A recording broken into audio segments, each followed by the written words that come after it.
गई। मामी ने क्या कहा था वो अनिका ने नींद में सुना नहीं था।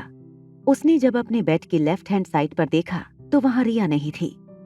अनिका ने सोचा कि शायद रिया जल्दी जाकर नीचे मामा और बाकी परिवार वालों के साथ नाश्ता कर रही होगी। अनिका ने अपने कमरे की बनावट और सजावट को गौर से देखा। उसे लगा कि उसकी माँ की पसंद काफी आर्टिस्टिक थी। कमरा भले ही 25 साल पहले की सजावट का था, मगर कमरे की सजावट देखकर आज भी काफी मॉडर्न लग रहा था। इससे साफ पता चलता था कि अनिका की माँ स्वाति अपने टाइम के लोगों से काफी आगे की सोच रखने वाली औरत थी। शावर लेने के बाद अनिका ने बेडरूम के कोने में बना एक छोटा सा स्टडी एरिया देखा। स्टडी एरिया में बैठने के लिए एक आरामदायक चेयर रखी थी और अलग अलग शेल्फ में कई सारी किताबों का कलेक्शन मौजूद था। अनिका ने गौर से सारी किताबों के कलेक्शन को देखा। अनिका को ये देखकर थोड़ी हैरानी हुई कि ज्यादातर किताबें बायोलॉजिकल साइंस और फार्मास्यूटिकल इंडस्ट्री पर आधारित थी। एक किताब हाथ में लेकर अनिका मन ही मन मुस्कुराने लगी। कम से कम आज उसे इस बात का पता चला था कि आखिर उसकी माँ ने फार्मास्यूटिकल कंपनी के बिजनेस में क्यों कदम रखा था। अनिका हर किताब के कवर पर प्यार से अपना हाथ घुमाने लगी। अनिका को पता था कि आज से 25 साल पहले कभी उसकी माँ ने इन किताबों को छुआ था। वो अपनी माँ के स्पर्श को किताबों के जरिए महसूस करना चाहती थी। तभी बेडरूम का दरवाजा फिर से किसी ने खटखटाया। अनिका ने जब दरवाजा खोला तो देखा कि सामने अंजलि मामी बहुत परेशान थीं। अंजलि मामी ने अनिका से कहा, बेटा जल्दी करो, हॉस्पिटल से फोन आया था, वहाँ कुछ प्रॉब्लम हो गई है। अनिका ने मामी से पूछा, कैसी प्रॉब्लम मामी? क्या मिस्टर रोहित ने आपको फोन किया था? अंजलि मामी ने अनिका को जवाब देते हुए कहा, हाँ बेटा, रोहित का फोन आया था। उसने कहा कि उसकी दादी माँ की तबीयत को लेकर वो तुमसे बात करना चाहता है। रोहित ने कहा है कि जैसे ही तुम जागो तुरंत उसे कॉल करो। ये बात सुनकर अनिका को भी टेंशन होने लगी थी। उसे इस बात की चिंता थी कि कहीं हॉस्पिटल में किसी ने दादी माँ को कोई गलत मेडिकेशन या ट्रीटमेंट तो नहीं दे दी है। अनिका ने जल्द ही अपना फोन उठाकर रोहित को फोन मिलाया। थोड़ी देर रिंग बजने के बाद रोहित ने फोन उठाते ही अनिका से कहा, दादी माँ को अब तक होश नहीं आया। You have to do something fast. कहीं दादी माँ को। रोहित आगे कुछ कहे उससे पहले अनिका ने उसे रोकते हुए कहा, calm down mister Rohit, please calm down. I am sorry, मैं आपको बताना भूल गई थी। दादी माँ पर जब ऑपरेशन किया गया तब उनका शरीर बहुत कमजोर था, इसलिए दादी माँ को होश में आने में कम से कम 3 से 4 दिन लग जाएंगे। हर body needs rest right now. Anika को पता था कि ऑपरेशन के तुरंत बाद उसे पेशेंट की फैमिली को ये बात बता देनी चाहिए थी। एक डॉक्टर की हैसियत से ये एक बहुत बड़ी भूल थी। अनिका ने रोहित से माफी मांगते हुए कहा, मिस्टर रोहित, ये बात मुझे आप लोगों को कल ही बता देनी चाहिए थी। मेरी वजह से आप सबको जो तकलीफ हुई है उसके लिए I am really very sorry. Anika की बात सुनकर रोहित कुछ देर के लिए चुप हो गया। जब थोड़ी देर रोहित शांत रहा तब अनिका ने रोहित से पूछा, क्या इस बात की वजह से आपको कोई प्रॉब्लम हुई है? क्या आपकी फैमिली वालों ने आपसे अनिका जो पूछना चाहती थी वो रोहित समझ चुका था। रोहित ने अनिका की बात को सुनते हुए सिर्फ इतना कहा, जी कोई बात नहीं है, नथिंग टू वरी। बड़ी फैमिली में छोटी छोटी बातें होती रहती हैं। क्या आप आज आकर दादी माँ को एक बार चेक नहीं करेंगे? रोहित की बात सुनते ही अनिका ने रोहित को पूछ लिया, क्या आपका बेटा हॉस्पिटल में है? रोहित अनिका की ये बात सुनकर चौंक गया था। फिर भी उसने अनिका की बात का जवाब देते हुए कहा, नहीं वो तो नहीं आया, मगर आप ऐसा क्यों पूछ रही हैं? अनिका को पता था कि दादी माँ को कुछ दिनों बाद ही होश आने वाला था, इसलिए अनिका के वहां जाने का कोई मतलब नहीं था। और फिर दिल्ली की लाइफ केयर हॉस्पिटल इंडिया की बेस्ट हॉस्पिटल में से एक थी, जहां के डॉक्टर और नर्सिंग स्टाफ A+ ग्रेड के प्रोफेशनल्स थे। इसलिए अनिका को दादी माँ की कोई चिंता नहीं थी। वो तो बस रोहित के बेटे से मिलना चाहती थी, जिसकी आंखें उसे बहुत जानी पहचानी लगी थीं। अनिका को लग रहा था कि उस बच्चे की आंखें उसे कुछ कहना चाहती थीं। अगर वो बच्चा हॉस्पिटल में नहीं था तो अनिका के हॉस्पिटल जाने का कोई मूड नहीं था। रोहित की बात का जवाब देते हुए अनिका ने उसे कहा, मिस्टर मारवा, आज मेरी थोड़ी अपॉइंटमेंट्स पहले से फिक्स्ड हैं। And don't worry, your grandmother is under good care of hospital life care. Anika ने रोहित के मुंह पर उसी की हॉस्पिटल की तारीफ करते हुए रोहित की बात को टाल दिया। फोन डिस्कनेक्ट करने के बाद रोहित आईसीयू की ग्लास विंडो से अपनी दादी को देखने लगा। रोहित को अब सिर्फ अपनी दादी की आंखें खुलने का इंतजार था। अचानक रोहित के मन में ये ख्याल भी आया कि आखिर अनिका ने उसके बेटे के बारे में क्यों पूछा। अनिका कल रात को किसी से उसकी और उसके बेटे की इंफॉर्मेशन निकालने को कह रही थी, और आज जब रोहित ने उसे पूछा कि वो हॉस्पिटल आने वाली है या नहीं, तब भी अनिका ने उसके बेटे के बारे में पूछा। अनिका के असली मकसद को लेकर रोहित के मन में शक बढ़ता ही जा रहा था। रोहित के चेहरे के एक्सप्रेशन देखकर बिल्कुल सामने खड़ा धीरज रोहित से पूछने लगा, क्या हुआ, दादी की तबीयत कैसी है? रोहित ने अपने ख्यालों में रहते हुए धीरज की बात का जवाब दिया, दादी माँ ठीक है, कुछ दिनों में उन्हें होश आ जाएगा। धीरज ने एक राहत की लंबी सांस छोड़ी। धीरज आर्यन से जरूर नफरत करता था, क्योंकि वो उसे मारवा खानदान का वारिस बनने के लायक नहीं समझता था। मगर कहीं ना कहीं धीरज ये जरूर चाहता था कि उसकी दादी चाची को जल्द से जल्द होश आ जाए। रोहित को टेंशन में देखकर धीरज ने रोहित से पूछा, क्या हुआ रोहित, तुम कुछ टेंशन में नजर आ रहे हो?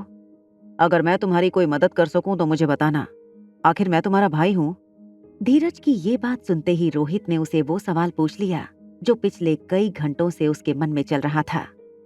मुझे एक बात बताओ धीरज, कोई 25 से 20 साल की लड़की अगर आर्यन के नजदीक आना चाहती है तो उसका मतलब क्या हो सकता है? धीरज ने इस बात का बिना सोचे जवाब दे दिया, इसका मतलब साफ है, वो लड़की तुमसे शादी करना चाहती है और आर्यन की सौतेली माँ बनना चाहती है। अब सवाल सिर्फ इतना है, क्या तुम्हें वो पसंद है या नहीं? ये कहते हुए धीरज हंसने लगा। रोहित इस वक्त बिल्कुल मजाक के मूड में नहीं था। उसने गुस्से से धीरज की तरफ देखा और उससे कहा, अगर मैं तुम्हें ये कहूं कि उस लड़की को मुझ में इंटरेस्ट नहीं है तो तुम क्या कहोगे? धीरज वेटिंग एरिया में रखी बेंच पर जाकर बैठ गया और थोड़ी देर रोहित को देखने के बाद बोला, 25-26 साल की लड़की तुम्हारी बहू बनने के सपने तो नहीं देख रही होगी। आर्यन भले ही कुछ कुछ तुम जैसा दिखता है, मगर अभी बहुत छोटा है। ये कहते हुए धीरज फिर से आवाज दबाते हुए हंसने लगा। फिर जब उसे लगा कि उसकी ये हरकत रोहित को और गुस्सा दिला सकती थी, उसने अपनी हंसी रोकते हुए रोहित से पूछा, अगर आज आप फ्री हो तो क्या मुझे बलवीर सर की एकेडमी में ले जा सकते हो? रोहित ने धीरज की इस बात का कोई जवाब नहीं दिया और आईसीयू वार्ड से बाहर की तरफ चलने लगा। धीरज उसके पीछे पीछे चलने लगा और रोहित से पूछा, कहाँ जा रहे हो आप? रोहित ने आगे बढ़ते हुए जवाब दिया, आर्यन को पिकअप करके मैं उसे बलवीर सर से मिलवाने ले जा रहा हूं। तुम आना चाहते हो तो आ जाओ। मल्होत्रा हाउस। बेडरूम में अनिका ने जब लैपटॉप में अपना मेल बॉक्स खोला तो राजलक्ष्मी ने उसे एक मेल भेजा था। राजलक्ष्मी ने अपनी मेल में लिखा था, मिस्टर मारवा को इन्वेस्टिगेट करना तो बहुत आसान था। मैंने अपने बॉयफ्रेंड से कहकर उनका कंप्यूटर हैक किया, जो बहुत आसानी से हो गया। मैंने इस मेल में एक डॉक्यूमेंट अटैच किया है जिसमें मिस्टर रोहित मारवा की बचपन से लेकर आज तक की लाइफ की सारी इंफॉर्मेशन लिखी है। हर दिन क्या करते हैं, कहाँ जाते हैं, सब कुछ। मगर एक बात बहुत सरप्राइजिंग है, वो है उनके बेटे के बारे में कोई इंफॉर्मेशन मौजूद नहीं है। बस इतना ही कि उसका नाम आर्यन मारवा है और रोहित का बेटा है। इसके अलावा आर्यन के बारे में कहीं से कोई इंफॉर्मेशन नहीं मिल पा रही है। राजलक्ष्मी का मैसेज पढ़कर अनिका निराश हो गई थी। उस बच्चे की आंखें देखने के बाद अनिका को उससे मिलने की इच्छा बहुत बढ़ने लगी थी। वो उस बच्चे के बारे में जानना चाहती थी। अगर मिस्टर रोहित मारवा की शादी नहीं हुई थी तो फिर ये बच्चा उनका बेटा कैसे हो सकता था? ऐसे कई सारे सवाल थे जिनका जवाब अनिका जानना चाहती थी। निराश होकर उसने लैपटॉप स्क्रीन नीचे कर दी। अनिका गहरी सोच में पड़ गई। क्या उस बच्चे को देखने के बाद कल अनिका को जो कुछ महसूस हो रहा था वो बस एक अनिका का इमोशनल आउटबर्स्ट था? क्या सचमुच उस बच्चे के साथ आने का कोई कनेक्शन था? अनिका को कोई रास्ता ढूंढना था जिससे वो रोहित के बेटे से मिल सके। इससे पहले कि अनिका के दिमाग में कोई और ख्याल आता, रिया हाथ में गेंद लेकर बेडरूम में पहुंची। गेंद को जमीन पर पटकते हुए रिया ने अनिका से पूछा, मम्मा तुम नीचे क्यों नहीं आती सबसे मिलने? और तुमने मुझे कहा था कि आज तुम मुझे बलबीर अंकल से मिलने ले जाने वाली हो। कितना मजा आएगा, मैं भी मार्शल आर्ट सीखूंगी। ये रिया एक निडर और एडवेंचरस लड़की थी। जब से उसने सुना था कि अनिका उसे मार्शल आर्ट एकेडमी में ले जाने वाली है, रिया बहुत एक्साइटेड हो गई थी। आज उसने एक प्रिंटेड फ्रॉक पहनी थी जो सुबह सुबह अंजलि मामी और किशन मामा उसके लिए लेकर आए थे। बलबीर सर के पास जाने वाली बात जैसे ही अनिका को याद आई, उसने अपना फोन उठाकर अपना मैसेज बॉक्स खोला। बलबीर सर ने सुबह से 10 मैसेज किए थे। उनके इतने मैसेज से एक बात साफ जाहिर थी कि बलबीर सर अनिका और रिया से मिलने के लिए बहुत बेचैन थे, मगर वो कॉल करके अनिका की नींद डिस्टर्ब नहीं करना चाहते थे। अनिका ने उसी वक्त बलबीर सर को वीडियो कॉल लगाया। बलबीर सर ने तुरंत ही फोन रिसीव कर लिया। ऐसा लगा मानो वो फोन पकड़कर इंतजार कर रहे थे कि कब अनिका उन्हें कॉल करे। फोन उठाते ही बलबीर सर ने अपने अंदाज में अनिका को डांटना शुरू कर दिया। भरी जवानी में बूढ़ी हो गई हो, सूरज माथे पर चढ़ गया है और तुम हो जिसकी नींद ही नहीं खुलती। कब से तुम्हारा इंतजार कर रहा था। अगर मुझे पहले से पता होता कि तुम इतनी बड़ी कुंभकर्ण हो तो मैं रिया को लेने के लिए किसी ड्राइवर को भेज देता। अनिका ने अपने होठों पर उंगली रखकर बलबीर सर को चुप रहने का इशारा किया और फिर फोन का कैमरा रिया की तरफ घुमा दिया। रिया को देखते ही बलबीर सर का सारा गुस्सा एकदम से गायब हो गया। बलबीर सर ने रिया को हाय करते हुए उसे एक फ्लाइंग किस दी। रिया ने बलबीर सर की आंखों में आंसू देख लिए थे, मगर वो जानती थी कि बलबीर सर जैसे पहलवान को ये बात बिल्कुल पसंद नहीं आएगी कि किसी ने उनकी आंखों में आंसू देखे।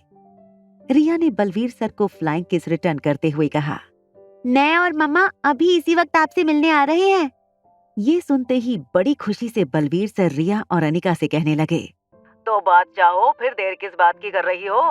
तुम जल्दी से खड़ी हो जाओ, गाड़ी में बैठ जाओ और आ जाओ मेरे पास। Stop wasting time you two. Riya ने कहा, आप बस आंखें बंद करके खोलिए, बस हम हाजिर हो जाएंगे। रिया अनिका को नीचे हॉल में ले गई। नीचे अंजलि नानी माँ के साथ बात कर रही थी। अंजलि मामी ने नानी से कहा, मम्मी जी उनको 2 दिन में डिस्चार्ज दे देंगे, आप फिक्र मत कीजिए, उनकी तबीयत अब बिल्कुल पहले जैसी हो गई है। अनिका ने अपनी नानी माँ के साथ थोड़ी देर बातें की और फिर अंजलि मामी की कार लेकर रिया के साथ ब्रह्मपुत्र अकेडमी चली गई। मल्होत्रा हाउस से बलबीर सर की ब्रह्मपुत्र मार्शल आर्ट अकेडमी आधे घंटे की दूरी पर थी। वहां ब्रह्मपुत्र मार्शल आर्ट अकेडमी में रोहित, धीरज और आर्यन बाहर रिसेप्शन एरिया में बलबीर सर की वेट कर रहे थे। सामने की दीवार पर लगी बलबीर सर की सारी ट्रॉफीज देश विदेश के बड़े बड़े पहलवानों के साथ उनकी फोटो देखकर पता चल जाता था कि बलबीर सर का करियर न सिर्फ लंबा था, मगर वो अपने ज्यादातर करियर में सबसे ऊपर रहे थे। थोड़ी देर इंतजार करने के बाद बलबीर सर ट्रेनिंग सेंटर की ओर से रिसेप्शन हॉल में आए। उनके चेहरे से ये साफ पता चल रहा था कि वो रोहित मारवा को यहाँ देखकर खुश नहीं थे। उन्होंने रोहित से कहा, आज यहाँ क्यों आए हो? क्या तुम्हारा गुरु सुखबीर भगवान को प्यारा हो गया? रोहित को पता था कि बलबीर सर की जुबान भले ही कड़वी थी, मगर वो दिल के साफ थे। रोहित ने बलबीर सर के सामने सर झुकाकर मार्शल आर्ट की रिवाज से उन्हें नमस्ते करते हुए कहा, मैं यहाँ सुखबीर सर के कहने पर नहीं आया। मैं चाहता हूँ आप मेरे बेटे को अपना स्टूडेंट बना लें। बलबीर सर ने अपने हाथ हवा में उछालते हुए इशारे से कहा कि वो रोहित के बेटे को अपनी अकेडमी में नहीं लेना चाहते थे। अभी उन्होंने ये इशारा किया ही था कि उनकी नजर आर्यन पर पड़ी। आर्यन को देखते ही बलबीर सर ने कहा, रिया बेटा तुम। एक लड़की को देखा तो के सारे एपिसोड्स को सुनने के लिए डिस्क्रिप्शन में दी हुई लिंक से डाउनलोड कीजिए पॉकेट FM ऐप।